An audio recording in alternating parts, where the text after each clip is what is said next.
Hello বন্ধুরা, আজকে আসলাম আরও একটা রেসিপি নিয়ে। আজকে বানাবো গন্ধরাজ চিকেন। গন্ধরাজ চিকেন বানাতে কি কি লাগছে চলো দেখে নেওয়া যাক। আমি নিয়েছি পেঁয়াজ কুচি, আদা বাটা, টক দই, রসুন বাটা, কাঁচা লঙ্কা বাটা আর একটা গন্ধরাজ লেবু।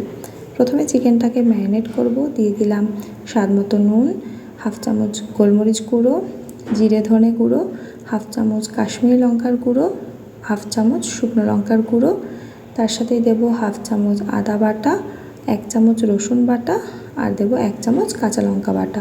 তোমরা লঙ্কাটা যে যেরকম ঝাল খেতে পছন্দ করো সেইভাবে দেবে। দিয়ে দিলাম 2 চামচ টক দই, একটা গোটা গন্ধরাজ লেবুর রস আর গন্ধরাজ লেবুর জেস্ট। সব কিছুকে এবার ভালো করে মিশিয়ে ম্যারিনেট করে রাখবো 2 ঘন্টার জন্য। তোমাদের হাতে যদি সময় না থাকে তোমরা আধা ঘন্টাও রাখতে পারো। তারপর কড়াইতে দিয়ে দিলাম সাদা তেল।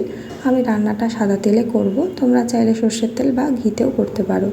তেলটা গরম হয়ে গেলে দিয়ে দেবো গোটা গরম মশলা, এলাচ, লবঙ্গ আর দারচিনি। তারপরে এর মধ্যে দিয়ে দেবো কেটে রাখা পেঁয়াজটা হালকা বাদামি করে ভেজে নেব, খুব বেশি লাল করে ভাজার দরকার নেই। বাদামি করে ভাজা হয়ে গেলে দিয়ে দেবো ম্যারিনেট করে রাখা চিকেনটাকে ভালো করে পেঁয়াজের সাথে মিশিয়ে কষতে দেব। প্রথমে কিন্তু গ্যাসের ফ্লেমটাকে হাই রাখতে হবে। চিকেন থেকে জল ছেড়ে আসলে ফ্লেমটা কমিয়ে ঢাকা দিয়ে দিতে হবে, তাতে চিকেনটা সেদ্ধ হয়ে যাবে আর সুন্দরভাবে কষেও যাবে। তো সুন্দর তেল ছেড়ে এসছে, দেখতেই পাচ্ছ চিকেনটা সুন্দর কষা হয়ে গেছে। আর আমি কটা চেরা কাঁচা লঙ্কাও দিয়ে দিয়েছি। এখন আমি দিয়ে দিচ্ছি একটু গরম জল গ্রেভির জন্য। তোমরা যে যেরকম গ্রেভি রাখতে পছন্দ করো সেই রকমভাবে গ্রেভিটা রাখবে। তো গ্রেভিটা ফুটে গেছে, এখন আমি এর মধ্যে দিয়ে দিচ্ছি স্বাদ মতো চিনি, গরম মশলার গুঁড়ো দিয়ে ভালো করে মিশিয়ে নিয়ে আমি দিয়ে দেবো গন্ধরাজ লেবুর জেস্ট আর কয়েক টুকরো গন্ধরাজ লেবু।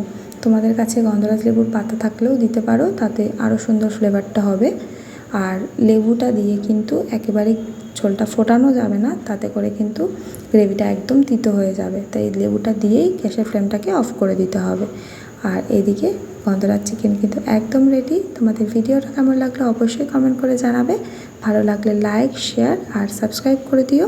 আর ফেসবুক থেকে দেখলে অবশ্যই ফলো করে দিও। তো চলো আজকের মতো টাটা, সবাই ভালো থেকো।